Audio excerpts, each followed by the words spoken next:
Hello. It's really nice to see all of you here. And it is really my pleasure to be here and to hear all of those innovative, inspirational speeches. I think you are all sitting and just waiting for the opportunity to leave and to go out and make the right decisions and the right investments. So before you do so, I will take your attention for just a small while. And after that, you will have at least a coffee break to make your first deals. But if we actually go further and we a little bit look back to the smart cities, then my suggestion would be to use one of the sentences which Mr. Mayor used previously. So he said that this is a system in systems when he spoke about the smart cities. And I would like to have this overarching principle also here in this discussion on the renewables, because renewables is nothing that is standing alone somewhere out there, but it is again something which makes a system in the systems, if we speak not only about the energy, but also about the circular economy, smart cities, and everything we heard before. So to speak about renewables, I would advise that we actually have this very broad and panoramic view on it, that we actually try to find their place in the whole system, and we try to assess which are the most important issues for future work, which are the most important directions for the closest decisions on the investment, and what are the results which we are expecting from these investments.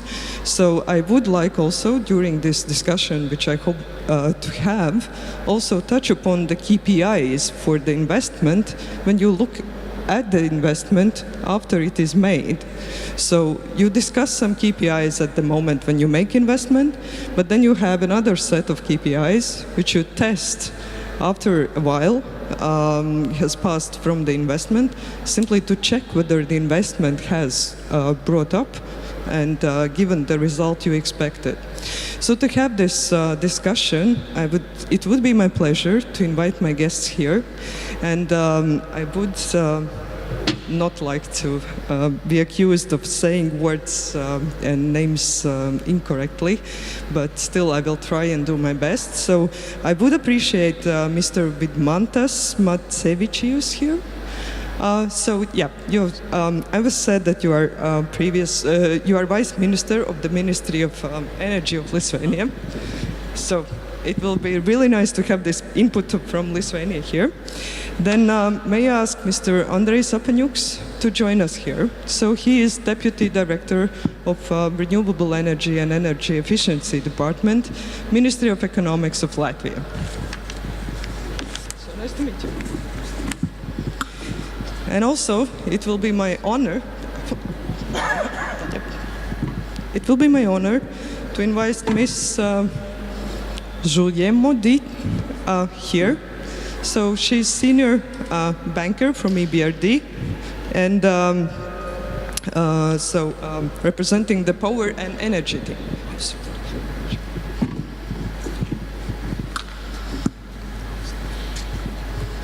So that we have all gathered here, I would really very much appreciate that you all had the first round of microphone sessions, very short ones, actually, to introduce yourself. And can I ask you to take the lead as the representative of the host country? And by saying your small introduction, can I ask that you simply comment on this very nice situation which we are actually facing? So Lithuania is planning to have its strategy for energy issues, and Latvia is planning to have a new system for renewables, which is expected to come into force as of 2020. So we have two representatives from the government, Lithuania and Latvia, here, and I would actually like to have this chance to have them both here to introduce slightly, in very short words, what are the plans, and then move forward with the discussion, taking into account also the financiers you. So the floor is yours. Thank you very much. Good afternoon, everyone. So thank you for possibility to take part in this conference. And I think that it will be very useful to hear opinion about renewable energy, because today is, I think, is the most important topic, especially after Paris conference and Marrakesh conference. So, as you know, today our parliament is a little bit greener than previous. So our energy strategy is the same, and we are looking forward for green energy line. And today, I can say that maybe the last draft is prepared, and I hope that next month it should be adopted in our government, and in worst scenarios till December it should be adopted in Seimas. What is new in this strategy? So there are three terms. Is short term till 2020, middle term is 2030, and long term task, maybe visions till 2050. So till 2020, our goal is 30% of electricity. 35% of electricity we will produce by renewable energy. 70% in heating sector will be produced from renewable energy too, is biomass as usually, and a little bit confused with in transport sector. Our goal is 10%, and today we have only 4%. So it's a gap. And next goal for 2030 in electricity is 70%, in transport 15%, and in heating sector 90%. And goals of maybe directions till 2050, our goal is 100% of renewable in heating sector, 100% in electricity, and about 50% in transport sector. So there are such goals. So thank you very much on this very brief introduction from Lithuanian part. The only comment I would have before we go to the Latvian part, so we are a bit afraid that our parliament could become less green after the next elections we are facing next year, but hopefully these political parties will make something and we will stay green. But your plans and your proportions of renewables are very ambitious, and I'm really proud and actually delighted to hear this. But then I have just one question. What are your plans for the gas? So would you still be using gas if you are switching? Yes, of course. We will use gas, as was mentioned, that our goal in transport is 15% in 2030. That means that other should be used by gas or other or fuel. Yeah. So transport would remain the main sector for the gas. Yes, but we have a goal to increase gas consumption in transport, and the next step should be to change natural gas for biomethane. Okay. Biomethane is renewable sources, so I hope that it should be a good decision. Okay. Yep. So then we go to Latvia. Okay. Thank you. Good afternoon to everybody.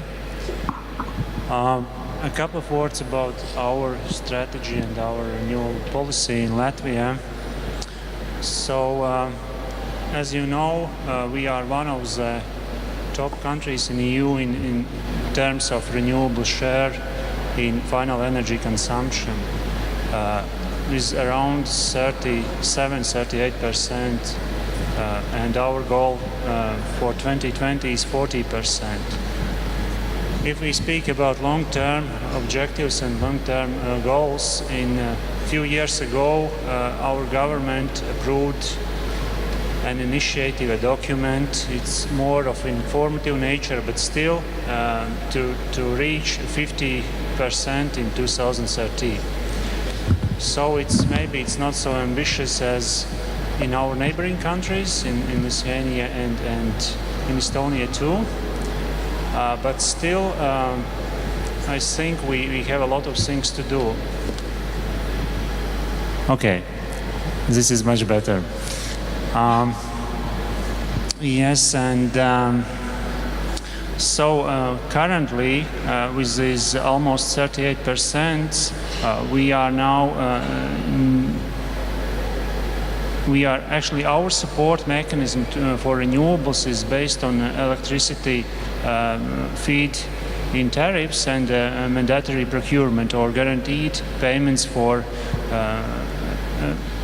installed capacity.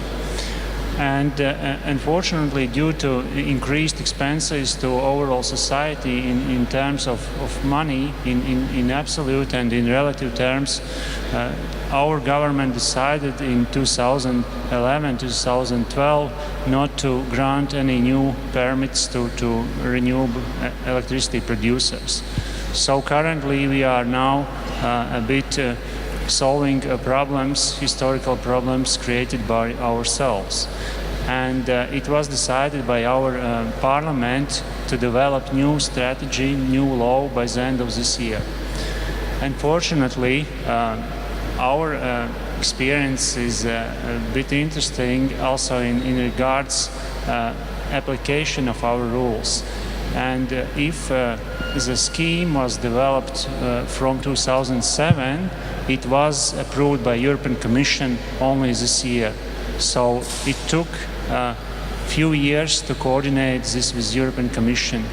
We had to apply or to take decisions to prevent possible overcompensation of our producers. And now after this part of work done, we are now working on possible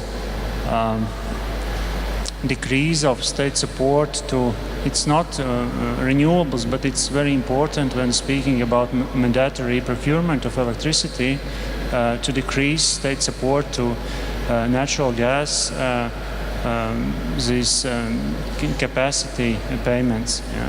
This is very important since it will allow to decrease expenses for general population and also government expenditures in coming years. If we speak about future strategy, then as I mentioned, the Parliament took decision to elaborate that by the end of this year. Currently we are in working mode, but frankly speaking, we expect that it will be developed in upcoming months, but unfortunately it's most likely that it will be first half of the next year. Why?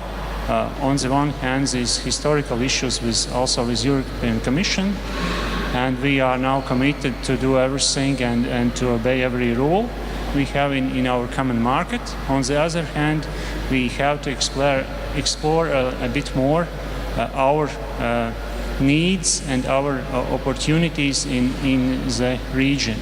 So currently we are working together with Nordic Energy Research, with our Lithuanian colleagues and also with Estonian colleagues, and they are actually modeling how the energy market will look like in the region in 2030 and 2050. So we are expecting first drafts of this modeling exercise in 2 weeks' time, and the report will be publicly available in the end of this year or beginning of the next year. So we will take that into account when drafting our strategy. Another thing which is very important is also this so-called energy union, European Union Energy Union. And in this framework, we need to develop so-called national energy and climate plans. And we see in the ministry and try to persuade our stakeholders that these elements should be seen in the context. Yeah? We cannot adopt our strategy and then working on this national climate and energy plan and so on. So if we speak about the numbers, our current thinking is in between somewhere of 40%, which is 2020 target, till 55%. It's our current thinking, but as I mentioned, we have to see what comes out from Bente, whether there will be any major need to support renewables in the future. Because I had a conversation, informal one, with one of our researchers 2 days ago, and he told that we have to see what comes out, because maybe the future is more due to this all technological developments and so on, and market integrations, that possibly the future support would not be needed in such levels or amounts as historically. So it's in a couple of words. Thank you. Thanks. Hi, good afternoon.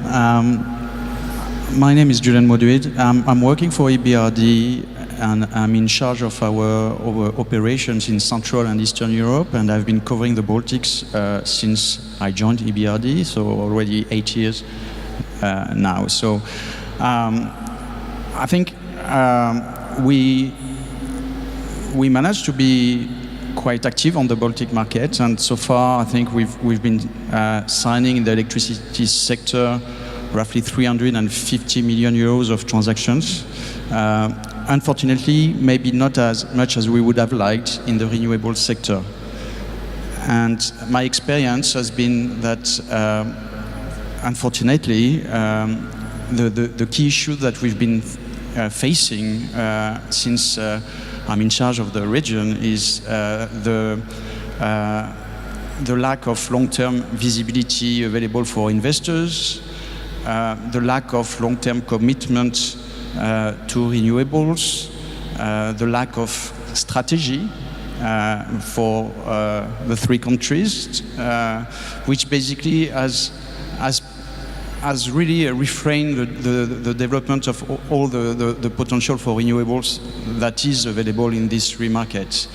And I've seen as well some investors leaving the Baltics, and basically the very few opportunities we've been looking at have been with local sponsors, in biomass, but not in other technologies, or very small-scale projects. And maybe in Lithuania, I have to say that despite the lack of strategy for the long term, I've been waiting for this strategy for quite many years now, so I'm very glad to hear that maybe it's almost there. I think Lithuania has been good in setting maybe the most advanced system to basically award licenses to build wind farms, for example, through this auction system, which was quite an innovation when it started being in place in Lithuania. And now what we need, I think, for the three countries is a long-term commitment with a clear understanding of what capacity it translates into, so that investors can focus on exploiting all this potential which is available in the Baltics. And I think in a way, if I see it now after 8 years of frustration of not having been doing more renewables in the Baltics, I think finally maybe it was not a bad thing, because there have been some dramatic changes in the renewable sector. And it's probably the right moment, but we have to do it now to set up the new the new system that could support the development of renewables in a more sustainable way, thanks to obviously the drastic reductions in the technology costs. So thank you very much for your comment, and I understand your words very much. So we have been discussing strategy in Latvia for many years, so we have the strategy, but once you have it, you are facing another reality. You simply have to implement it. And it also takes some time, it takes some courage, it takes some knowledge and professional skills, and over everything I said, it requires money.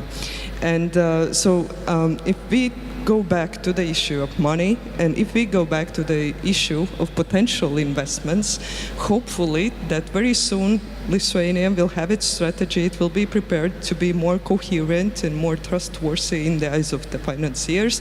So from your perspective, which of the types of renewables you would consider as most advantageous for investment under the expected system?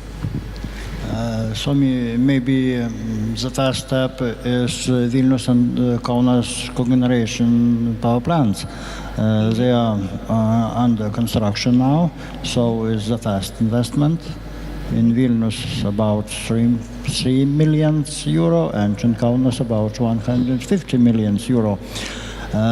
These projects are going on, and for the further time, in our strategy draft, we write that we will develop wind, onshore wind, and our wish is about 250 megawatts, but I don't know what number will be adopted in Seimas, from 0 till 1,000 maybe. So from this number, I think it will affect for our further steps in investments stage. And the other case is heating system. Today we renovated old boilers and renovated transmission lines. So it is opportunity to invest from funds or banks. Okay, and from Latvia, which you would identify as the most advantageous sectors of renewables to invest in after 2020, when we have the new system? Well, I think that it's on the one hand it's a very good question. On the other hand, it's always to private business when making decisions about opportunities, investment opportunities, where to invest and what to produce.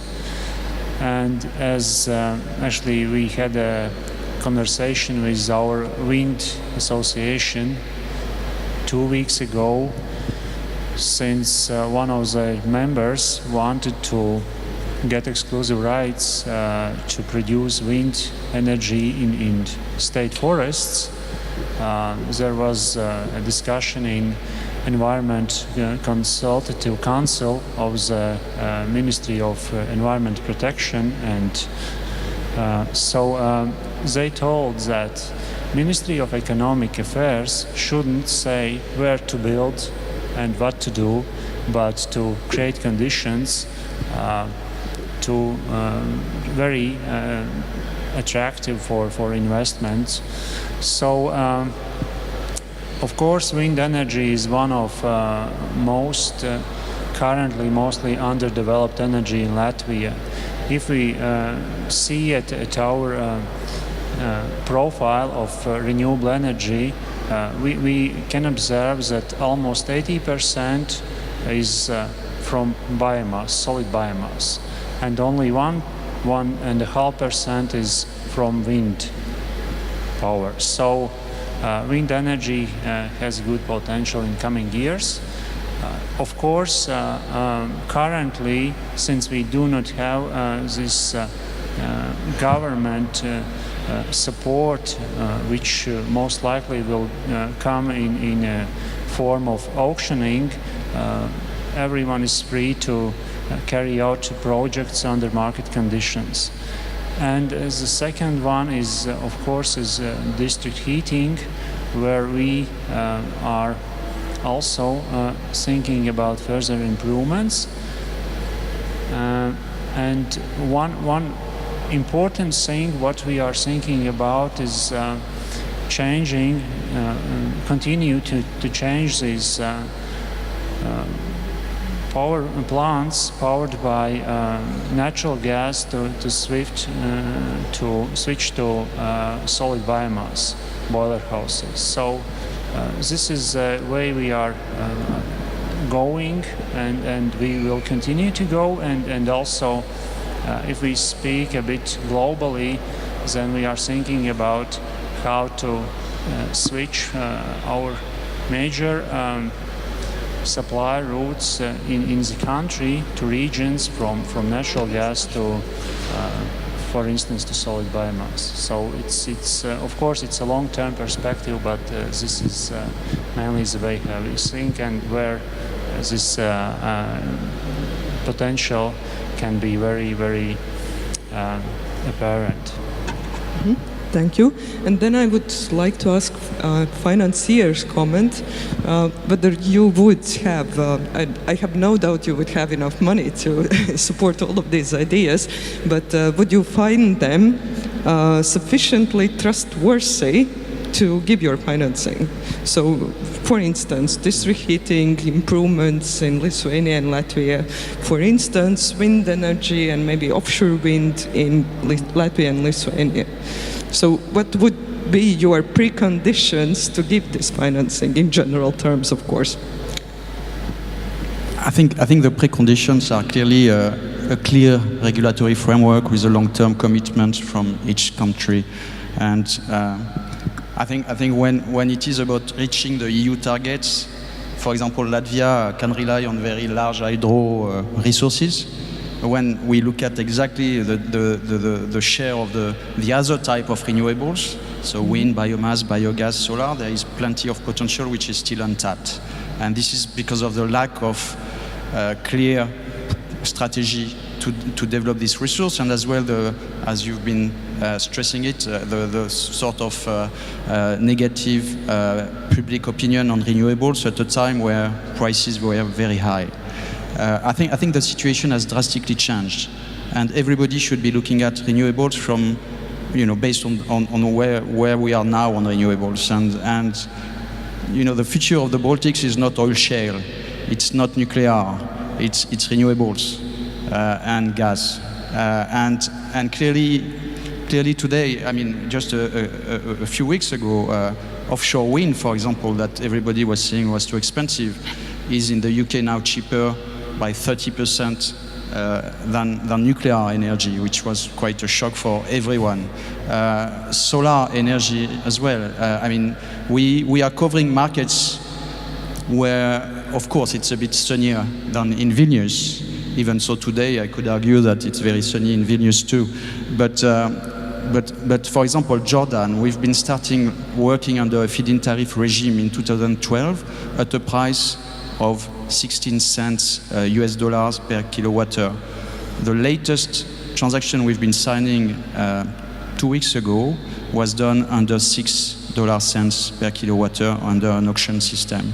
So I think what we need is a very clear commitment, a very clear strategy, and some long-term objectives where the governments can sign up for a long-term right to purchase electricity, 20 years maybe, and in the countries like Jordan, where you have the right regulatory setup, where the projects are being tendered through auction systems, when you have a competitive financing available with long-term maturities, then you can get this kind of very competitive prices. And this is the reality of today. Even some other technologies like CSPs, which are concentrated solar technologies with some storage capabilities for up to 9 hours today, have very recently delivered prices which are unbelievable, below 8 cents per kilowatt hour. So, I mean, the trend is there, and this is, I think, where the authorities of each 3 Baltic countries and other countries need to focus on, just buy into this long-term strategy and do it through not anymore feed-in tariff, but auction system, which is a rule for any new market entrance. And I would like to say that, you know, Latvia is a new market entrant, and Lithuania and Estonia would be as well, based on these new characteristics of the renewables. Okay, well, simply to add on your comment, I have one small question to make a precision. So, do I understand correctly that you would find, from your perspective as a financier, you would find it sufficient that you have this system where auctions are made to grant private parties the right to make an investment to operate, and that would be sufficient, and you would not be looking for some government and state aid mechanisms putting exactly money into this project? I mean, I've been financing merchant wind farms in Morocco, for example, where there is no state support. Today, if you look at offshore wind, for example, it needs to be supported. If there is a proper auction system, and if we have all the characteristics which are long-term financing in place, long-term commitment to buy the electricity, yes, there is some room to either not support, depending on the technologies, or at least reduce significantly the level of support below the levels that the Baltics have been facing over the last few years. So yes, we would be definitely looking at it, and we will be very keen to support it. Green economy transition is key on the agenda of our institution, and we are looking at this project as a priority. So yes, we would be very supportive. Yeah, so I was just asking for this precision for a small reason. We are currently today discussing here public and private partnership as one of the options to actually attract financing. And public-private partnership agreement in itself means that both parties take long-term commitments, they give long-term promises to each other, and it means that this is not only the private party who comes and says that I will sign this agreement and I will do it and I will deliver this service to you for a certain I don't know, payment and etc.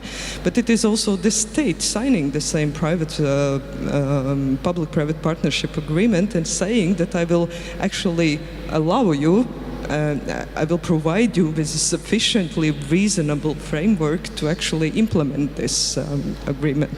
So this is one of the options where you can actually get, as a financier, this long-term view and this long-term commitment from the state side. But this is not the only one. No, can I add something? One important thing is the scalability. And the scalability as well comes from the long-term commitment. If you start having a long-term perspective, then you can increase the capacities available, you can increase sophisticated sponsors, you can increase the competition to deliver the cheapest electricity price, and it works well. So, for example, just to go back to my Moroccan example, but a PPP which was organized with a partnership between the public utility and some private investors for large capacity, 850 megawatt, 1 year and a half ago for wind, delivered a price with a 20 years PPA below 40 euro per megawatt. So it's competitive and it doesn't need any additional support. Yeah, but the question of money is always discussed here, and PPP is of course not the only solution available, and you can go on with some state aid and support mechanisms, you can make some direct payments from budgets and so on. You can go to the PPP, but you can also think of some new financial instruments, and I just wanted to ask for your comment whether you would be prepared to take part and consider some new financial instruments which would actually try to attract as much of of private investment as possible, and your investment would only be part of it, not the sole financier. As EBRD, we are very happy to consider innovative financing structures. In the Baltics and elsewhere, we are doing all the mix of financing you may think of, from corporate lending, project financings, with limited recourse to the sponsors or no recourse, depending on the technologies. We do equity, we do quasi-equity. We are very keen to look at privatizations, opportunities, IPOs, and as well any form of capital market instruments. I think here we've been, I'm sure you all followed that transaction that was launched this year by Lietuvos Energia. That was the first truly green bond in Lithuania, at least. And for the bank, we invested as an anchor investor in this transaction. And it was the first time EBRD was doing this. And we are looking at this kind of opportunities with the public sector, but as well with the private companies who would be willing to, in the future, follow this route to support their green investments. And I'm very hopeful to be able to do the same with other companies in the Baltics in the forthcoming year. Okay, so from the conversation we have had so far, we can actually derive and select out the most important KPIs which we are thinking of at the moment when to make investment. But my next question will be, first of all, to both of you, that imagine we were sitting here in 2025, already 5 years after the investment was made under the projected and planned future structures for the renewables. And so after 5 years of investment already working, so what would be your view on this investment? How would you evaluate whether these were the right investments made and whether they have given the result which you expected? Thank you. It's interesting but difficult questions. Would you simply look at the statistics that during the last 5 years that much of capacity was installed, or would you look at some additional KPIs which would actually show that this is a benefit? I can guess only that in 2025 we begin to speak about offshore wind because we have obligation till 2021 to make decision where and what capacity we will be able to build in Baltic Sea. So I hope that this decision was made in 2022. So in 2025 we will be able to speak about investments in offshore wind. And today, a little came back, today PPP is in Kaunas Waste CHP. The state enterprise with a private company are going to build CHP.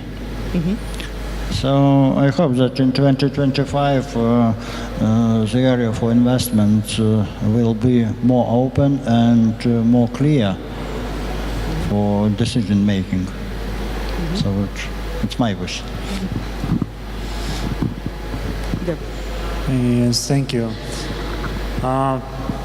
As I understand the question, my answer would consist of two parts. First of all, investment decisions and operations, it's a decision of every investor. So every entrepreneur, the main goal of every businessman is to make a profit. So this is the first one if we speak about investment. The second part, which is important to us, to the ministry and to the government, is to provide cost effectiveness and to be consumer friendly. So it means competitive electricity prices in the country and in the region. And when in 2025, when we are, for instance, currently, we will have to look how much additional renewable energy we have generated. If thinking from the perspective of 2030, because currently European Commission is asking us a question, what percentage point are you ready to put in the draft directive of renewable energy resources to be achieved in 2025? So we are thinking that, for instance, if currently for 2020 we have 40%, and for instance in 2030 it would be 30%, 50%, I'm sorry, so in 2025 it would be maybe somewhere 1/4 or 1/3 of this 10 percentage points difference. And of course, a very important issue is to look how the market in the region would work. I think these are the main things, and as I mentioned, every investor should think about where and whether to invest, and we will, from our side, we will do our best to improve these take some provisions operational in our country. We have received a lot of questions from Wind Association, how to facilitate and how to improve, and we have also engaged with our Ministry of Environment in discussions about how and how to improve these conditions to build wind parks. And of course offshore wind and onshore wind, and we are thinking and people are working on these mapping issues.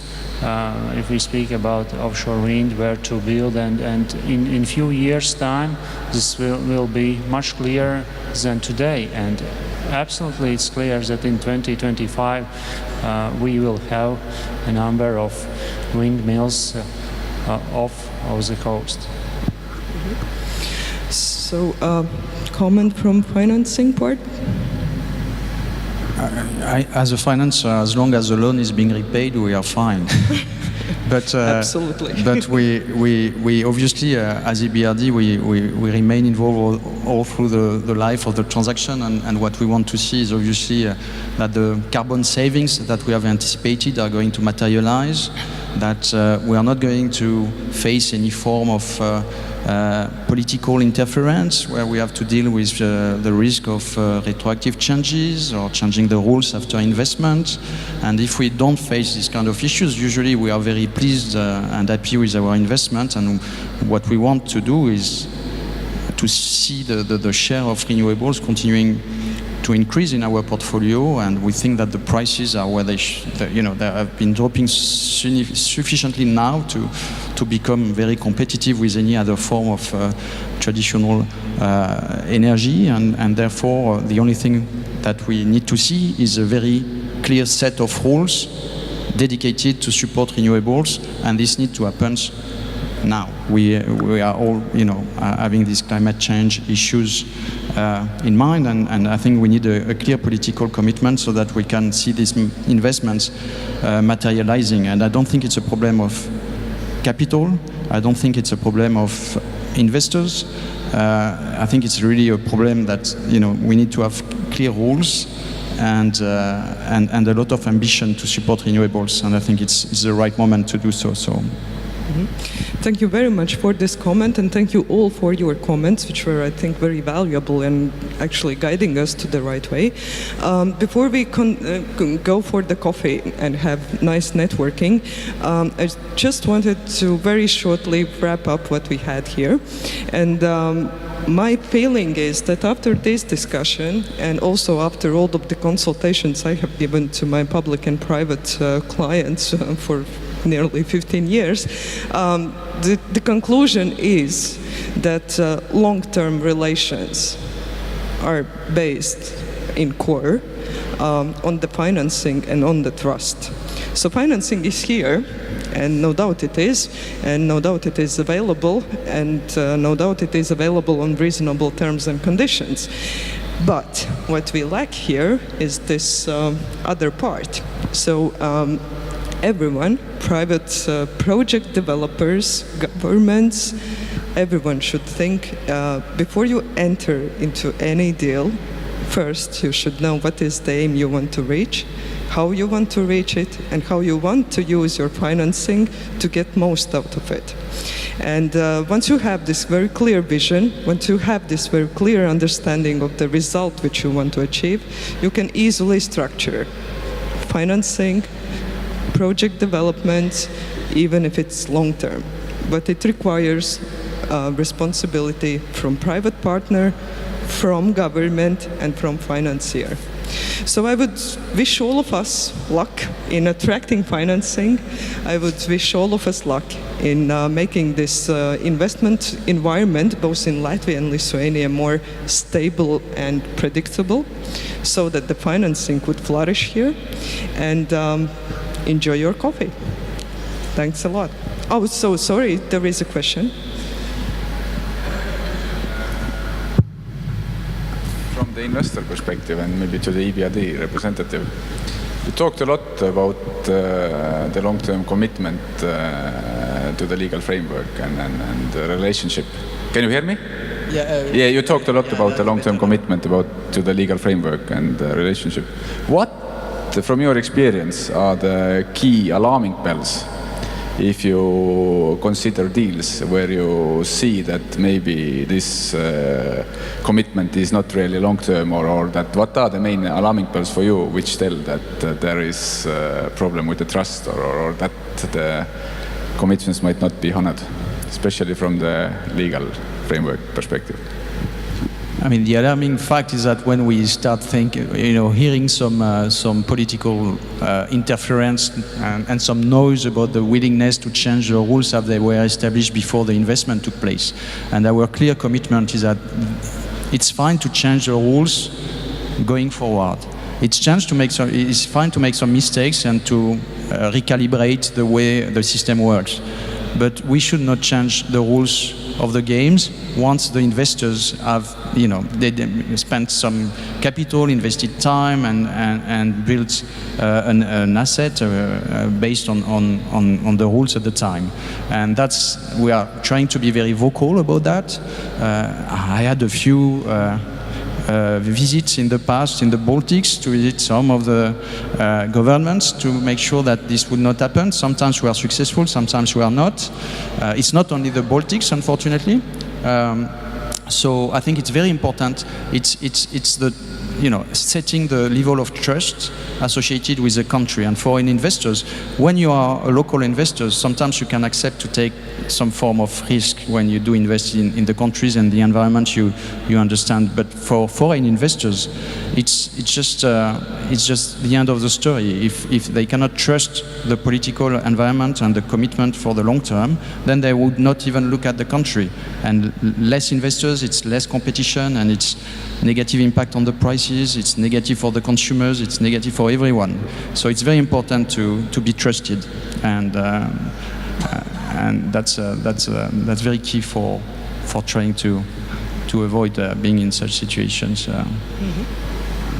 And just what I would like to say is that as well, as part of our financing, we as an institution as well provide some technical assistance, and it's very frequent that in some countries at the moment, in addition to financing the projects, we do provide as well support to the regulators, to the ministries, to try to speed up the process and to increase their capacity their capabilities to deliver the new systems, and so it's an offer. So if you feel you need some support, don't hesitate to come to us, and we will be very happy to try to mobilize this kind of support to promote renewables.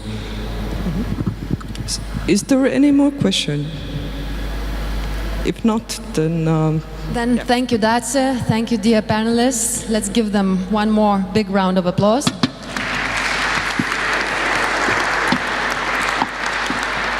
And now it's time for our afternoon coffee break. Let's get back at 3:45 to hear about innovation in energy infrastructure, as well as our heavyweight panel discussion on investor outlook. Yes.